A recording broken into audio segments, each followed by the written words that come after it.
Oh, where to begin, you guys? No filters, no makeup, raw me. I'm gonna come at you raw. I'm gonna come at you hard. I'm gonna come at you direct. I'm gonna come at you honestly. And when I say honestly, it is going to be to the point that, bluntly, I don't give a fuck who believes my video or not. If you got something nasty to say, kick rocks. I'm not interested in your little comment. I'm on here because it is my duty. It's my job to be direct, to be forward, to be honest.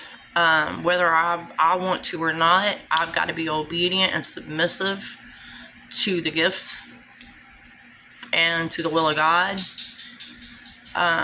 Despite my perspective of things. And I'm blunt. I don't hold back. I've got a lot of spiritual beliefs that I grew up in and that God himself has given me and revealed to me and taught me. And I've also got a lot of street life in me as well. And for those of you who hang out with me a lot and know me on a very personal level, you know this about me. I am in all manner of respect. I'm the girl that will beat your ass and pray for you later. And I am also the girl that will approach you with a smile on my face and watch your every move. Depending on what kind of spirits are in you or on you, will depend on how I come at you. Let's get that out there. I was gifted. I was called by God at a very, very, very young fucking age. Very young.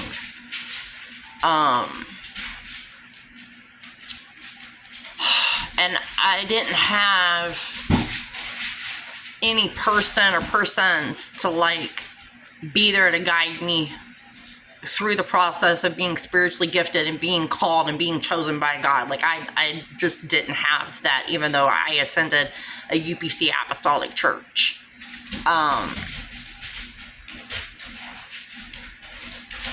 And the way it had happened, like I was like 5, 6 years old. I was very young.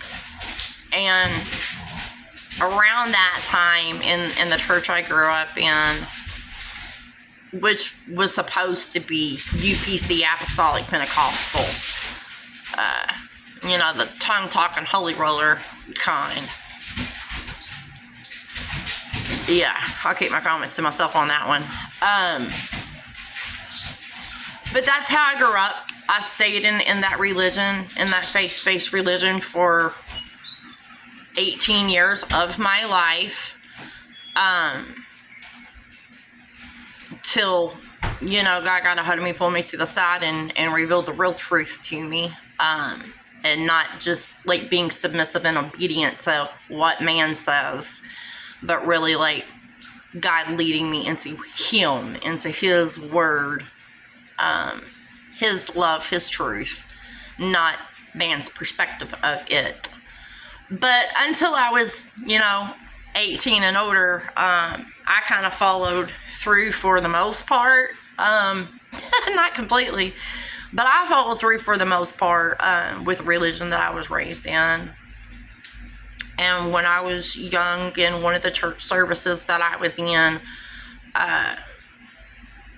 the music was going, church just started. We always had music playing and worship music going and clap your hands, you know, and just hallelujah, you know, praise and worship.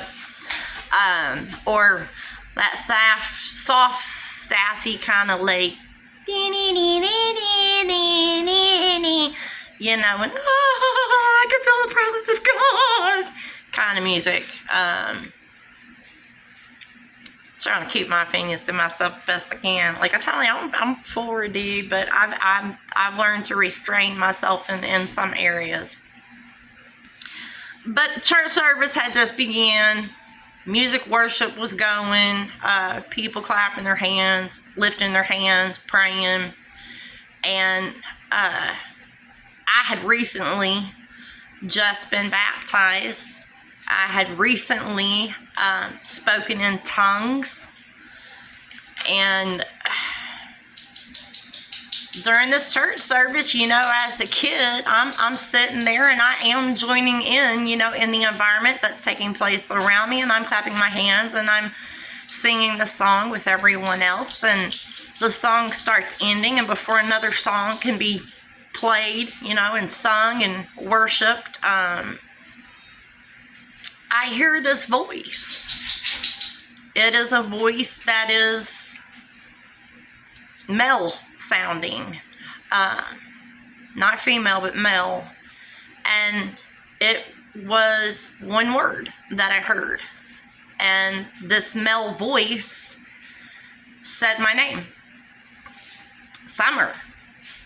And me being this young child, you know, I'm looking around at the ones I'm standing, you know, next to, family member wise, and their attention is towards the front of the church where the music is being played and the people on the platform are singing, and no one has seemed, body language wise, should try to have gotten my attention.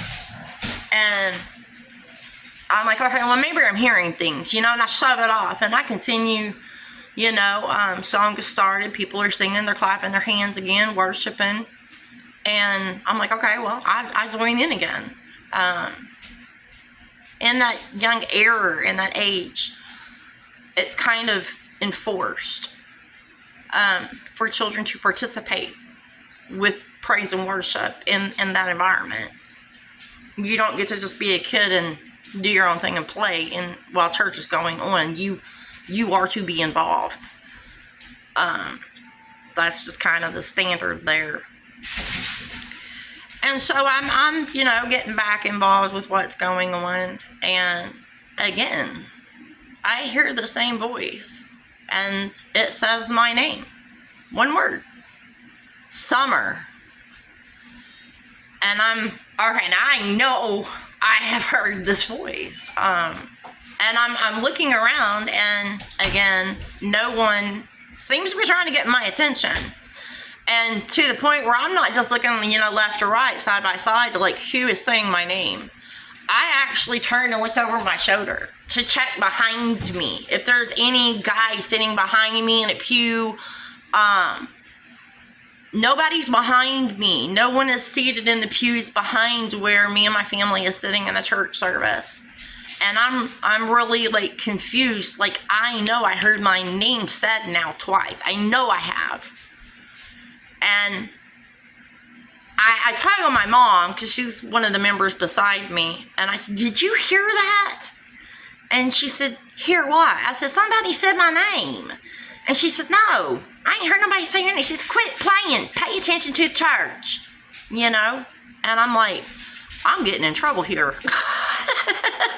Somebody's messing with me and I'm getting in trouble.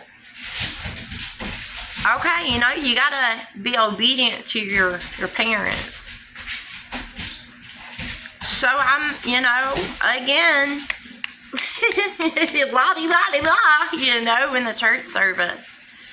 And for the third time, same voice, same one word, my name was spoken. Summer. I'm like, okay, now I know that I know I'm hearing my name. And I know that I don't recognize this voice. It's a voice that I can't say, oh, this is from brother so-and-so in the church, or this sounds like one of my family members' voices. This was a new voice to me. But I was hearing it say my name. And when I'm looking around, there is nobody to go with the voice I'm hearing. And I did a 360 spin to check who's saying my name. And when I found no one trying to get my attention, calling me, I just kind of stood there and went, yeah, yes, I hear you. And church service went on. I did not hear that voice again. And it bothered me. My mom, when I asked her about it after church on the way home, told her about it, she didn't hear it. My brother didn't hear it. My sister and my sister's husband didn't hear it. Everyone with me, they're in the same pew, standing by me in the same church service, attending the same church service, did not hear what I heard. And in a way, I was made to feel like maybe it didn't happen. Maybe this is something I'm making up. But something in me went against the way my mind was kind of being pressured to believe against what happened. Something in me said, no, this happened. You did hear your name being spoken. And I couldn't explain reality versus spirituality at that age. My life did not change after that. As a new born again believer and being such a young kid, when I received God into my life, like fully accepted him at a very young age, I had full understanding of what I was doing, what it meant. I understood his sacrifice and the love very clearly. And when I had received a gift of tongues, speaking of tongues, I fell in love with the presence that came from that gift. And I wanted more. I hungered for it to the point that before and after of hearing my name being called by God and not knowing it was God who was calling me, as soon as I was gifted with the gift of speaking in tongues, my heart desire wanted that presence so much that as a kid, I would set up like a church service in my own home. I had, little childlike chairs I would put my baby dolls in, and they were my church members, and I would take my mom's laundry hamper and I'd flip the damn thing upside down and put the Bible on top and say, I'm going to have church right there in the hallway. And to me, it was not an act of playfulness or acting out in a sense of this, I'm doing this because this is what I endure every week of my life. It was my heart truly wanting more of the presence I would feel in certain situations. and especially when speaking in tongues. And I wanted more of that. And I would do so. I would mimic, in a way, what was being done in the church service. I would be having a record player playing some of my favorite songs on them old records. And I would be out there, standing behind the hamper, which was my little pulpit, and my Bible on top, and my little baby dolls all sitting out in these little childish chairs I've got set up. And I'd sing, and clap, and it wasn't playful to me. It was serious to me. I was inviting that presence, that God that I had learned about and accepted. I was inviting him to come be with me and make me aware that he was there with me while I'm doing this. And I took it very, very seriously. I wasn't playing with it at all at that young of age. And each time that I did this, and I did it quite frequently, quite consistently for quite a while, even to the point where I would often drag my little brother into it, and he'd get bored and leave and go do something else. His heart just wasn't in it like mine was. And I've got an older sister, and she was already out of the house, out of the picture, more or less, when this was taking place. So my mom would be downstairs, just cleaning house, watching TV, doing whatever, and she knew what I was doing upstairs, making, all the racket, setting up my baby doll, setting up my chairs, setting up the hamper, my Bible on top, she knew. Summer's up there playing church. But I wasn't playing. I was actually having a one-on-one experience with God multiple times at that young age. And it began to get, my heart began to get so sincere about it. It went from me speaking in the unknown language and speaking in tongues to getting an overflowing of that presence, of that spirit within me, all around me. It felt like the full hallway that I was doing this and participating in this activity in was just full of the spirit I was experiencing while this was taking place. And I would cry real tears. My heart was so sincere. And this was happening before I heard my name said 3 times in the church service. And it continued to happen after that.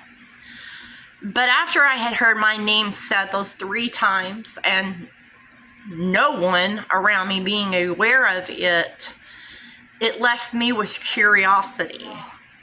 Will this happen again? Because I really do believe that I heard my name said 3 times, and when I looked, I found no one. So where did it come from? How did this happen? Whose voice did I really hear? I wanted to know. I attended a couple of church services after that, and it was just regular church services. I did not hear that voice again the following church service or the next church service. Quite a few of them took place. But it did at some point during another church service that I was attending shortly after a few church services had already happened since I heard the voice, at a very short time period during a church service, I again heard one word from that same voice. And I heard it audibly. I did not hear it like a voice in my head. I heard it audibly with my physical ears. Summer. And I responded to it the first time it said my name on this occasion. And I went, yes, I hear you. And he said, I want to share things with you. Would you like that? I'm looking around.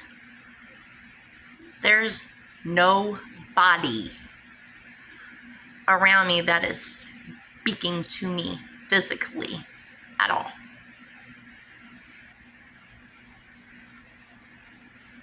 And I said, yes. And I was asked, do you trust me?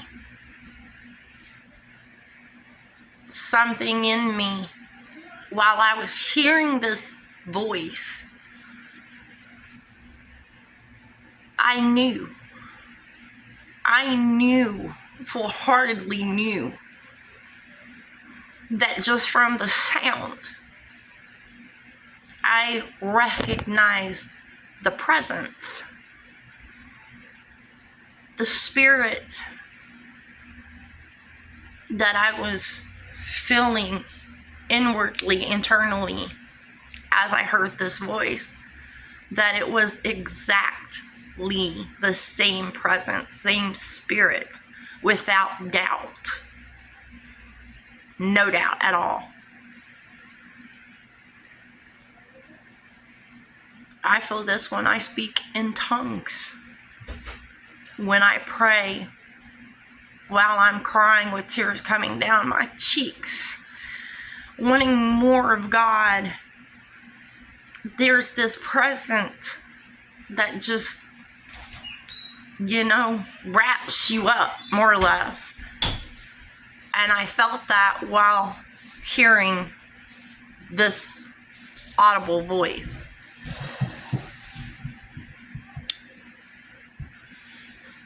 And then he told me,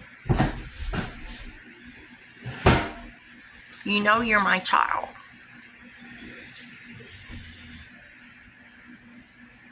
I didn't understand that at that age. But I accepted it. Okay. That was the end of the second conversation. And again, I went home. I continued to carry on with normal activities, but there was a different hunger now within me. I wanted to impact others around me. I wanted to share the experience of the presence of this gift that I had. I wanted others to feel the same presence. I wanted others to pray and have the same experience that I am having, because it came with such peace and joy and gladness and love and wholeness and fullness and acceptance. And it was something beyond what I could verbalize as a child, but no, I longed more and more for it, to the point that I was continuously hungering and seeking after it and being filled. A couple church services later,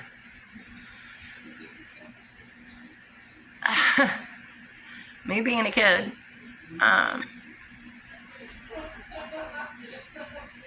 I did not realize it wasn't really preached, it wasn't really taught in the religion that I grew up in, that there's more than just being gifted with being able to speak in an unknown language, in tongues.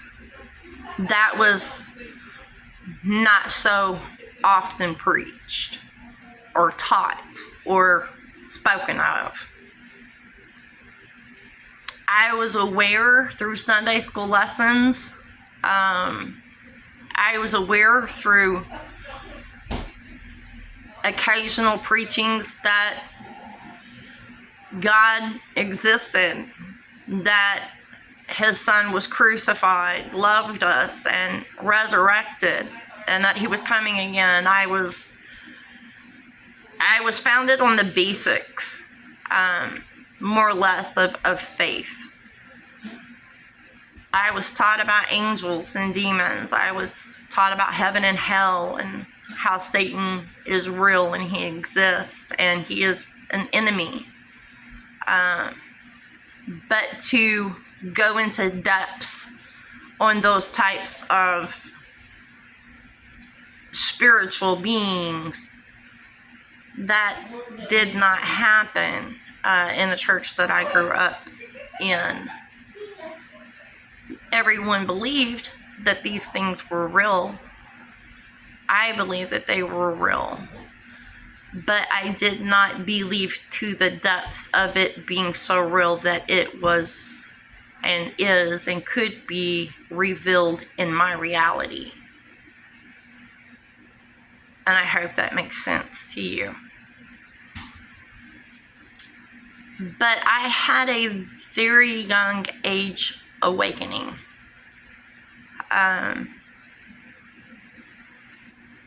few church services later, after the first real conversation between me and this audible voice that I do believe was God, that had called my name and then told me that he wants to show me things, tell me things, told me I was his. A few church services later, something was different in this church service.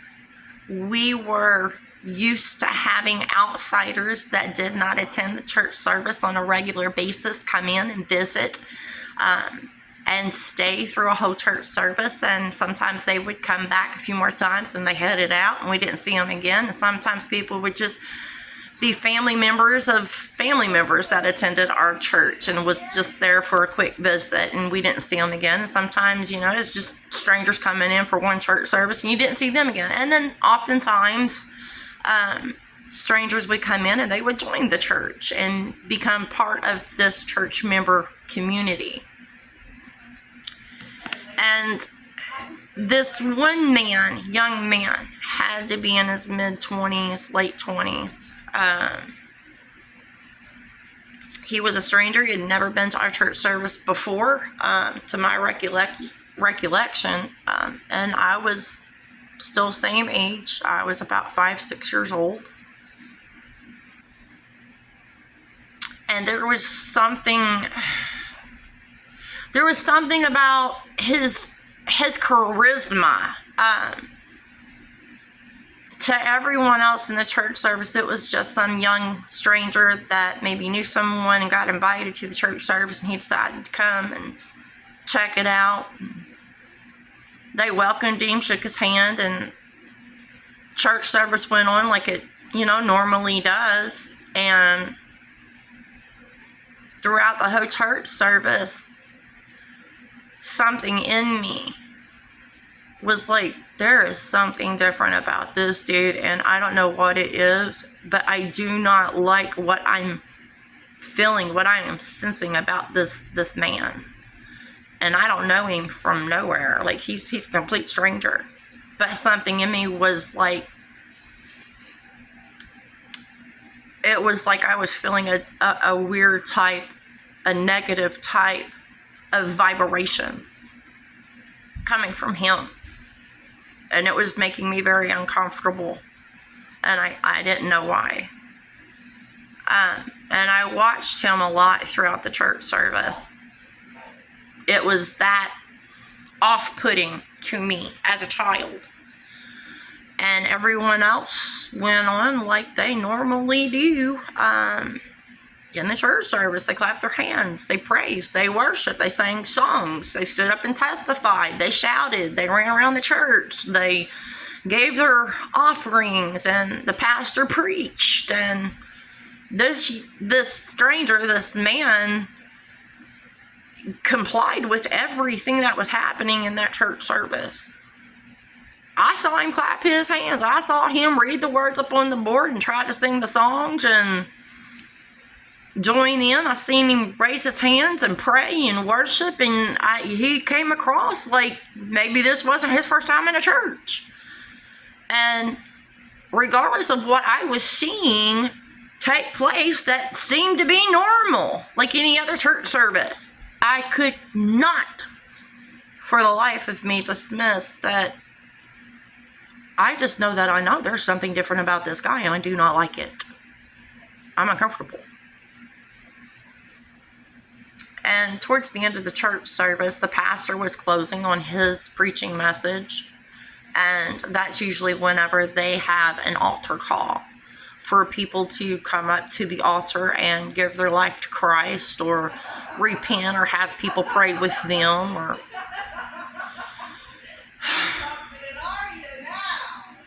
kneel down at the altar and, have their one-on-one with God. And so the altar call was given, an invitation to come up front. And this man, among other church members, went up front. And instead of kneeling at the altar right below the pulpit, he went around to the side of the altar, over towards the left. And he raised his hands and he began to cry. He began to pray.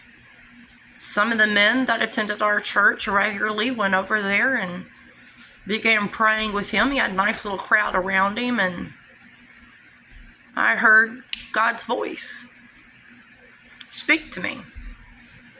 And the Lord told me, "You see that young man up there?" And I said, "Yeah." He said, "I want you to go up there on the platform, and I want you to kneel down by your pastor." Now, my pastor had not quite made his way to this young man. My pastor was still over in an area where there was seats on the platform that he would often sit before it was time for him to preach, and after he got done preaching, he would go back over that way and sit back down on one of these chairs on the platform. My pastor was not near this man that had all these other church members around him praying. He was still up on a different area of the platform seated. But God is telling me to go over there and kneel down beside my pastor. Do not touch, is what I was told. Do not touch the man praying, but instead touch your pastor and pray for your pastor and pray for this young man. He needs freedom, is what I was told. Now, one big rule. It is a do not break this rule type of rule. Children don't go up on the platform. Church members aren't just welcome to trot up on the platform.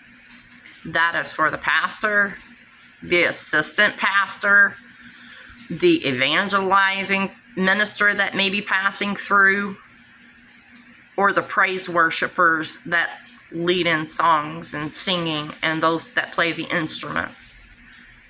Anybody else, don't care who you are, you don't go up on that platform without the pastor or one of them asking you to come up there.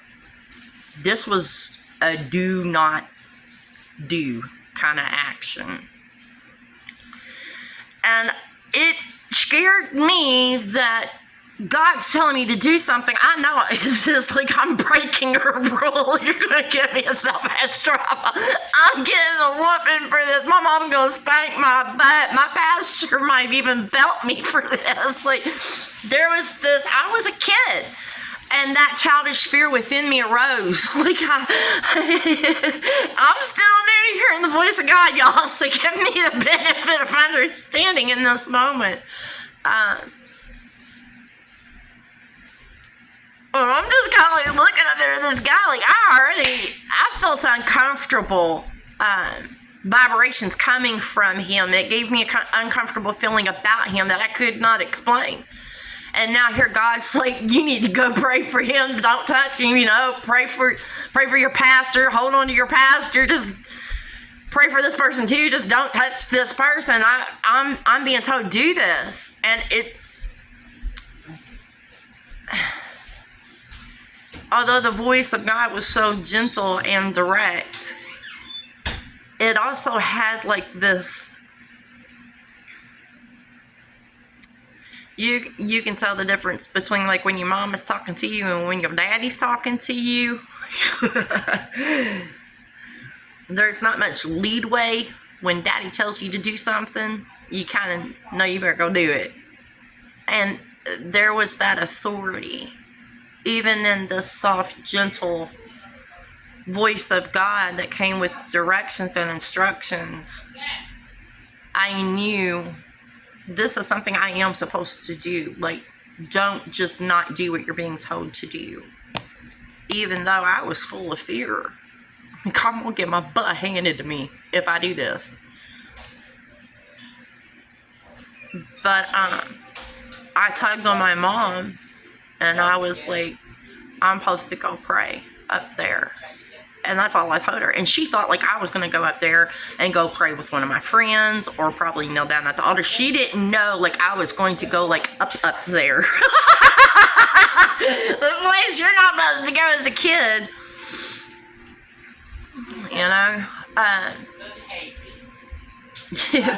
But I knew I'm going to follow regardless of how I felt the entire time about this stranger that's up there praying, regardless of the fear I had, and it was real fear that I'm going to get disciplined for breaking rules that I'm not supposed to break.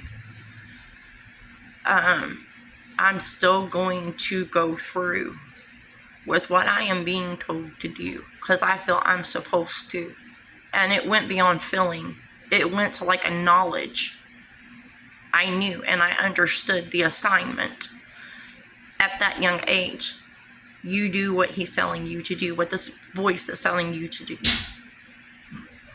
And so here I went, little bitty 6-year-old Summer, walking down the aisle, bypassing church members. I was like, I think right then and there is where I developed the fuck it attitude. Here comes the rule breaker, y'all.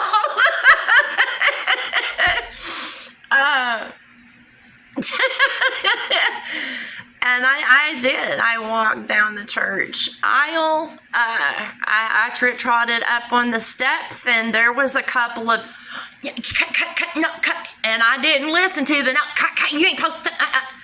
No, Summer, off. I went. Not listening to the adults trying to stop me, trying to get to me and grab me and take me off of the steps to get to the platform. I was doing what I was told to do. I was following instructions of an audible voice, a now familiar voice. It wasn't strange to me. And as I was walking down the aisle and going up on the steps, my pastor, who had been off to the side, sitting in his chair, gets up and goes over and kneels down in front of the man where the other men are around him praying for him, and this guy's just shaking and he's got his hands up and he's crying and he's trying to pray, and hey, God knows. And I thought, okay, well, at least my pastor's knelt down in front of this guy, and he's got his hand on this guy's forehead, and he's praying, over this guy. And I remembered, God said, go kneel down beside your pastor. Don't touch the man, but you can touch your pastor and pray over your pastor. and then pray for that man. And I did as I was told. And I'm telling you, from hitting my feet, from leaving the steps and standing on that platform, to trotting some steps away to the side to where these men are, my pastor is, the looks I were getting from some church members, like,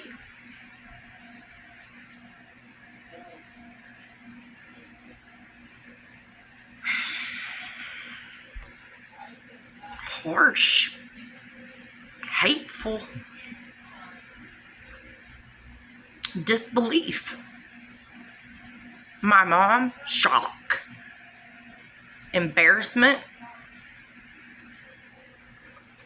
What is she doing?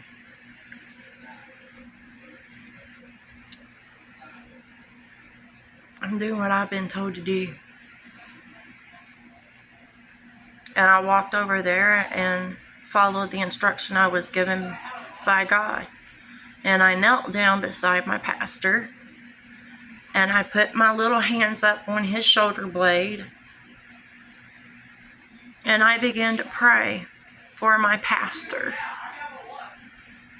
And then I turned my head with my hands still on my pastor's shoulder blade, and I looked, and all these men gathered around the stranger that I felt very uncomfortable with.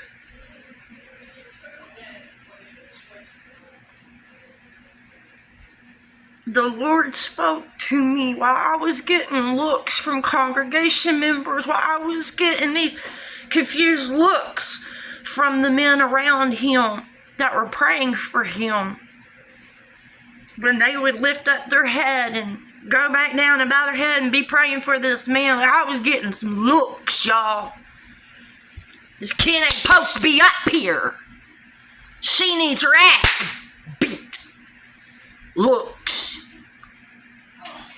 I can't believe what she's doing. I'm shocked the pastor told her, get down. Looks.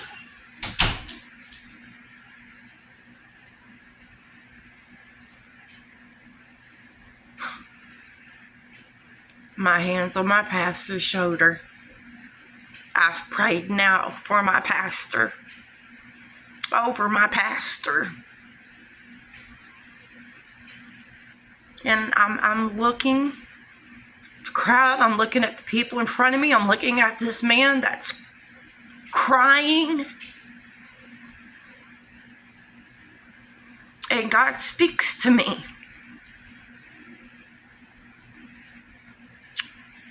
And I heard the words, come out now.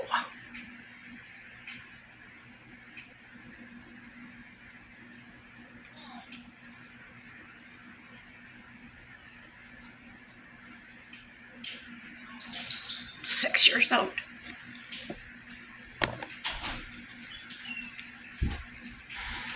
And so I said, innocently said those words at the tone of the grown men and my pastor was speaking and praying in. Come out now. And as I said those words, the pastor beside me, who I'm holding on to, said the same thing. And immediately, without hesitation, the man jerked.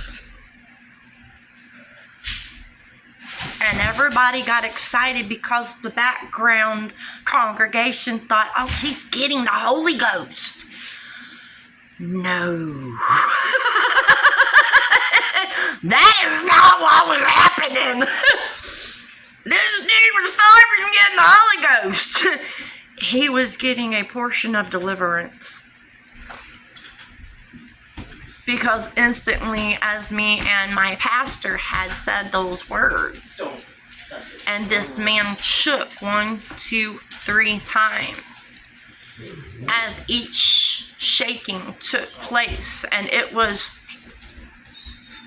like that. One shake, I saw this small black shadow entity jump out from him. Behind him, behind the man that was praying for him, just this black shadow come out of his body, and it landed on the floor behind them. And as the next shake, the other one, and the third shake, the other one. And it was, the shaking happened so fast, it was like doop, doop, doop. And I saw these 3 shadow figures, about knee height, from your knee to the floor. That's how tall they were. And they were about 2 legs wide. And when these things hit the ground, they scrambled around the church members that were kind of scattered throughout the area in front of the altar. And these 3, I mean, in order, 1, 2, 3, just down the church aisle, and they ran through the back doors of the church. Them doors didn't open, these things went through. And I grabbed my pastor's shoulder. It went from me holding on to my pastor to grabbing his shoulder. And he looked at me. And I got told, "You're done. You can leave now. By God." I stood up. I didn't know what the fuck I just saw. I couldn't explain to you what the hell I just saw, other than how I've just explained it as a 6-year-old child. Never seen nothing like this before in my life. Never heard anybody talk about anything like this before in my life.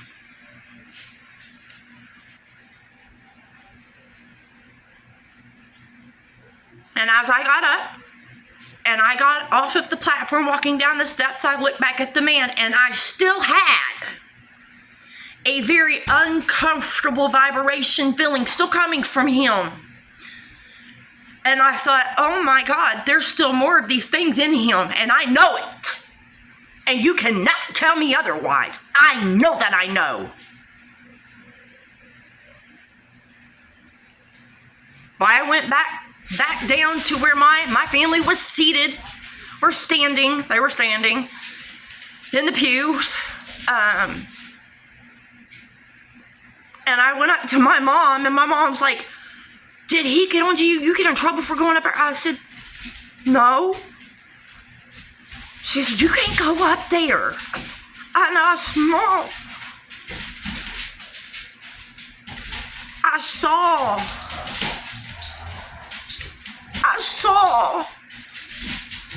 these 3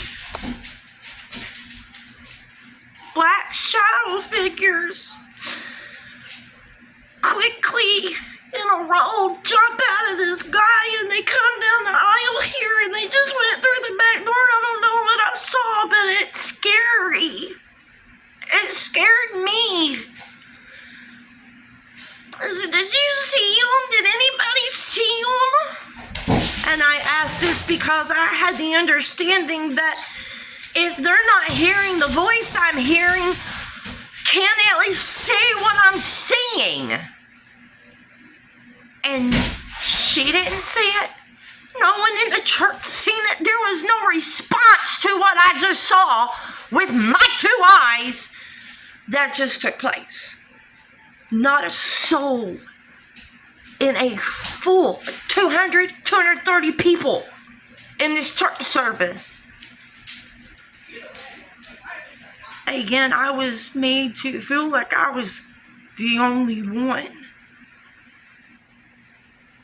6 years old. Yes, Mom. She said, you can't talk like that. You need to quit making stuff up like that. That's not good. That's a bad. I said, no, Mom, I'm not. I promise I'm not. I know what I saw. And she said, if you really believe that's what you saw, you can go up there and I want you to go talk to the pastor. You tell the pastor, see what the pastor says.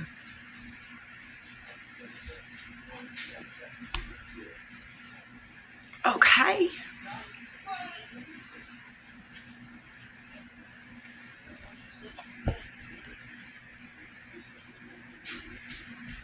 So Summer gets to break the rule twice in the same church service. And has the knowledge in like a month and a half's timing that what is happening to her is only happening to her. And no one around her can relate and no one around her believes her. 6 years old. And I did just that. The man up front, shortly after I got back to my pew and was explaining things to my mom, and the man stopped praying. Church service died down. The church service ended. People shook the guy's hand, thanked him for coming, invited him to come back. He was respectful to them, responded in any way you would think someone would respond when that takes place. He went back to the seat that he had first sat in when he got to church and worshiped in throughout the church service. He grabbed his jacket and he headed towards the back of the church. But he didn't leave the sanctuary. He stood back by the doors and lingered off to the side by himself. A few women from the church walked up to him and spoke to him, shaking his hand, inviting him back, and applauding him for going up to the altar and being prayed for. And then they scurried on their way. And my mother had, gotten her belongings, and I've gathered mine, and she wants me to go talk to my pastor before we leave. And it's kind of died down. People are leaving my pastor alone after, that was a great sermon, preacher. I really appreciate that. And I seen him going to his chair, reaching for his jacket, his Bible, and I decided, okay, this is the perfect time to go break the rule and follow what Mom's instructed me to do, and that's to go tell my pastor what I just saw take place from this experience. And I thought, man, he is going to get onto me, because it's going to be the second time I'm going up on that platform uninvited. That didn't happen. He turned around and I was standing right in front of him. And he said, hello, Miss Summer. He said, what are you doing up here? Can I help you? He said, I noticed you come up here earlier. He said, I really thought that was sweet what you did. And I said, I'm not in trouble. I'm 6 years old. I'm worried more about getting my ass beat than anything at that age. And I said, I need to tell you something. I said, I got told. And I walked him through everything. And after he listened to what I had to say, I had a portion of wisdom within me to leave out the description of the height and the width of these three shadowy figures I saw leave that man's body. I did not go into the depth of what they looked like while I was explaining to my pastor what I just saw take place. And when I had gotten to that point in the conversation that I'm standing in front of my pastor telling him, what I need to tell him according to my mom, he said, You saw them too? And I said, did you see them? Joy sparked up in me just to know, oh my God, somebody else could have actually seen what I have seen. Regardless if nobody hears what I'm hearing, at least somebody might be able to see what I'm seeing. And he said, yeah, I saw them. He said, you're right, there was 3. My pastor saw what I saw in the moment I saw them. He said, yeah, he finished my story for me. He said, yeah, they came out one right after the other. There's 3 of them. He said, they went down that way, down the aisle and through the door. You saw them too. That's all I can say is you saw them too. And he said, discernment came upon him, I guess, because he asked me, what did they look like? And I said, well, they were black, shadowy figures. Like you could see through them, but not really see through them. It was kind of hard to explain. And I said, what did you see that they looked like to you? He said, well, the same thing. He said, about how tall were they? And I didn't want to give those answers to him. I had discernment upon me as well. Not knowing I had discernment. But I went ahead, I gave in. I felt like I was supposed to. And I said, well, they were about this high. And I pointed to my knee. It was about knee height.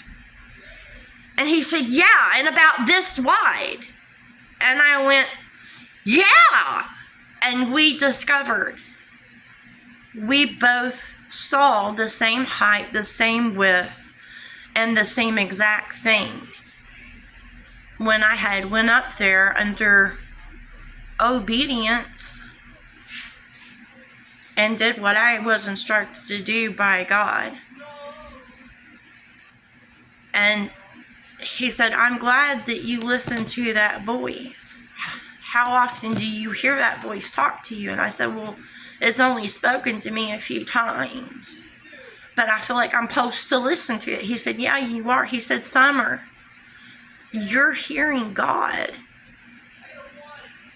Jesus is speaking to you. Anytime he tells you to do anything, you do it. I said, I'm not in trouble for being up here. Like, I was scared. I was scared. I was a kid. He said, no. He said, I'm glad you let me know, though. He said, that way I know for future references. If I see Summer doing this, it's because she probably did hear God tell her to do this. Thank you for letting me know that. You're welcome. He said, all right, but it is time to get down off of the platform, and I need you to go on out to your mom. It looks like she's about ready to leave. I was happy I didn't get in trouble. I thought I was going to get my ass handed to me. I thought Summer was going home with her red butt, y'all. Like, I kid you not. I made my way off the platform, down the steps, down the church aisle, back over to my mom, and my family's leaving now. They're walking past the stranger that's still lingering over here to the side of the doors all by himself. And something is not letting me follow my family through the doors and leave with them. I need to go over here and confront this stranger. And I am 6 years old. But I followed what I felt was within me that I was supposed to do. And I did. You know, I've done been up on the platform and not got my butt whooped. Why not? Yeah, I seriously believe this when I developed the fucking attitude. And so I did. I walked over to this stranger, this young man, and he was kind of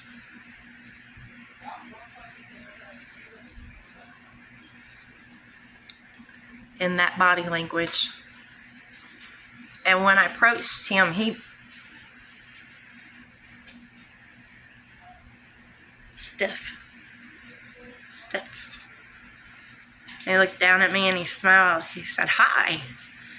And I walked up there. "Hi." I said, "I prayed for you. I got told to pray for you." And he said, "Well, thank you. I appreciate that." I said, "Is this the first time you came to our church?" You know, I was going to talk to the dude. I was supposed to talk to this how I felt inwardly, so outwardly I'm going to do what I felt internally to do. And he said, "Yeah, it's my first time here, but I've been to a different church years ago. I ain't been in a long time." I said, "Oh," I said, "Did you enjoy yourself?" He said, "That's a hard question to answer." He said, "I won't be back." And I said, "Oh, why not?" And he said, "I don't think you'll understand. You're kind of young." And I said, "Well, try me." Like, try me. I can understand I'm pretty smart for a 6-year-old, you know. And he looked down at me and he said, "I came here to get deliverance, to be set free. And I'm not. So I won't be back." And I looked up at that man, listening, you know. I'm looking at him, looking up. I'm short, he tall. I'm 6, he 20-something.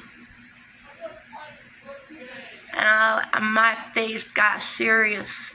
Everything in me got serious. Curiosity left. And it was like I could see in him in a way I can't describe.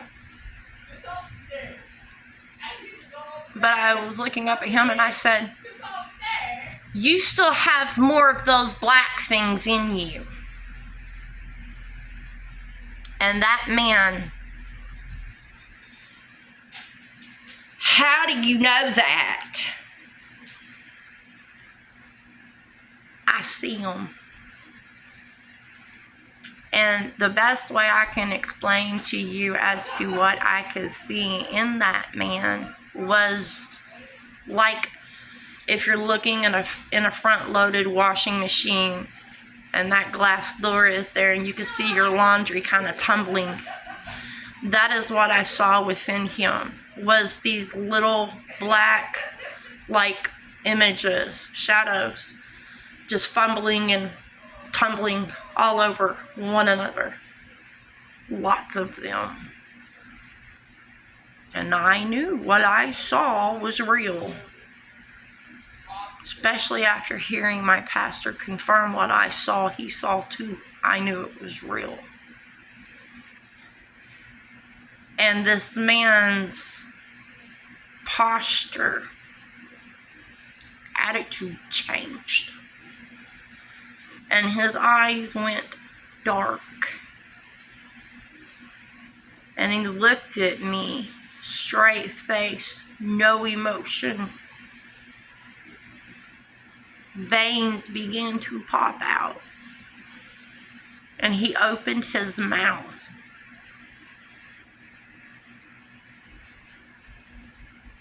And stood like that for a whole minute, 2 minutes tops.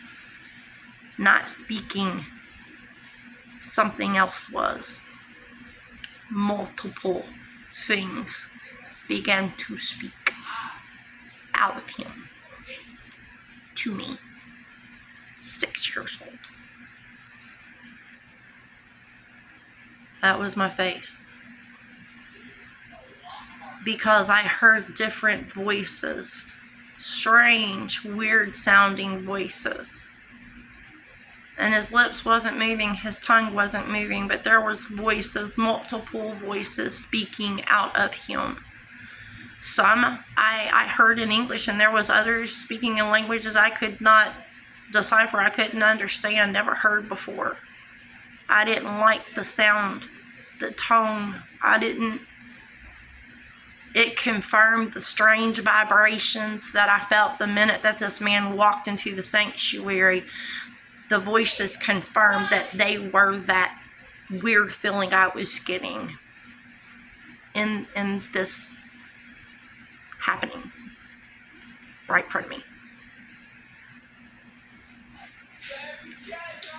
And I just stood there.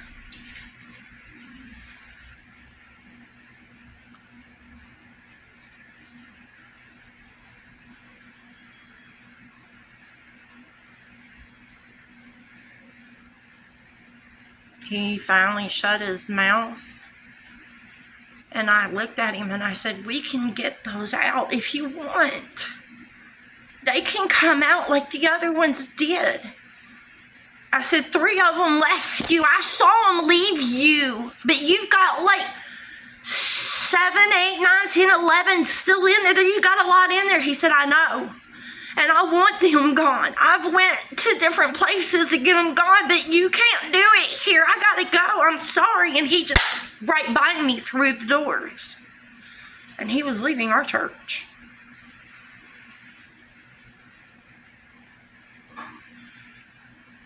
I felt a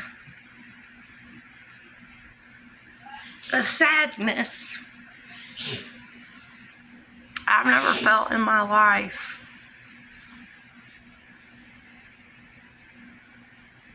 But I knew my family was waiting, and I don't want to get in trouble, and it's time for me to go too.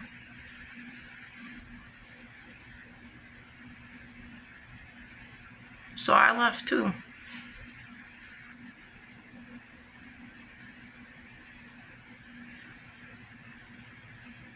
It was my very first encounter with demonic entities. I was 6 years old. And it was the beginning.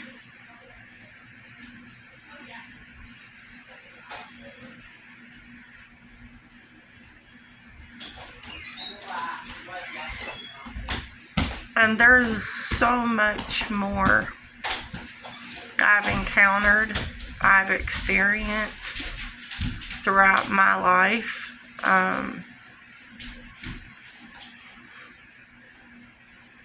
There's a lot people don't know. A lot. I had a lot to learn. I had a lot to go through. I had a lot to be taught.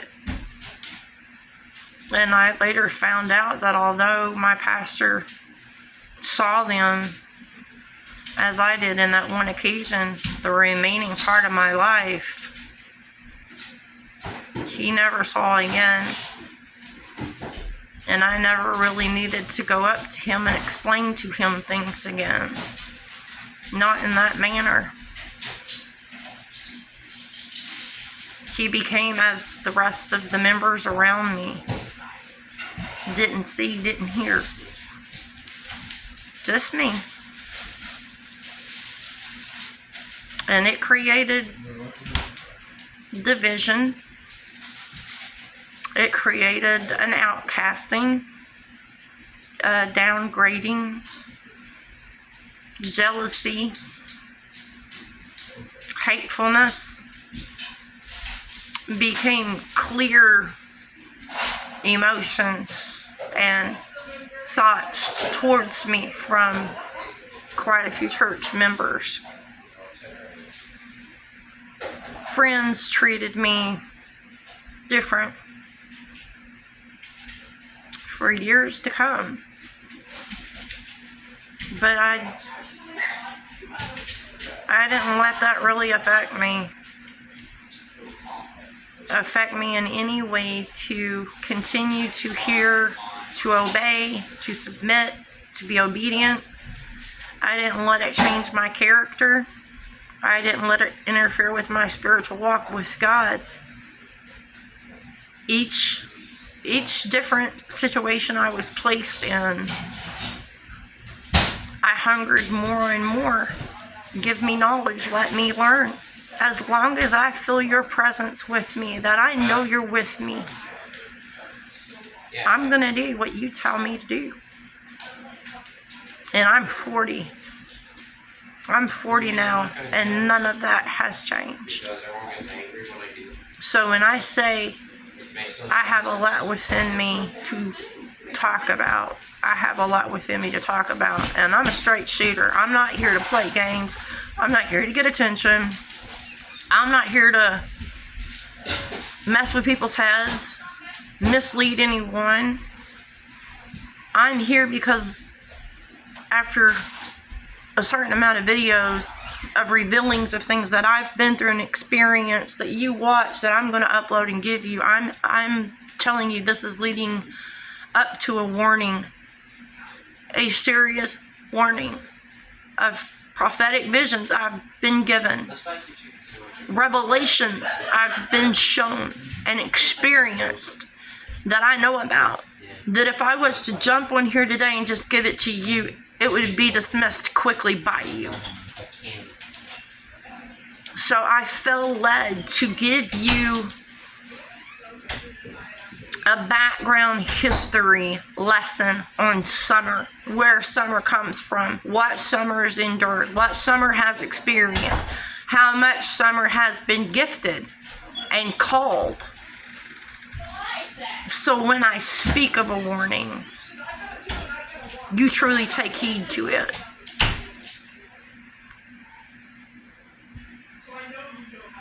Because there is a lot coming that you are not prepared for.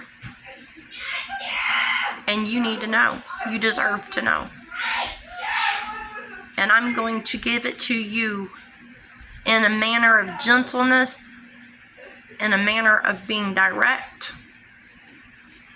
and truthful. And I will start you out as I was started out.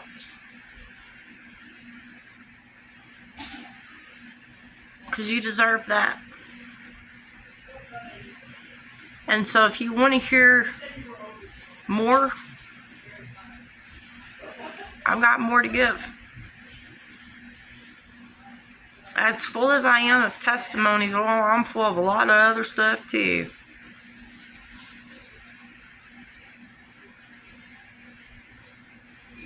My first lesson was there's a difference between deliverance and wholeness. And I was 6. I'm 40. Imagine the lessons I've been given. Probably can't even comprehend half of them. But it's okay, we can get there together. You need to be equipped with, you need to be prepared with what's coming. You need to be ready. Because there's some things that is going to happen that is unfortunately not all in the Bible. It's not all been revealed to you yet, but it will be shortly. And you need to be prepared for how it is going to be revealed to you. So that's why I'm here. And if, like I said, if you're interested, I'll do more videos. This is what's going on. It's time for Summer to talk. So that's what I'll call this series. Let's talk. See you at video number 2.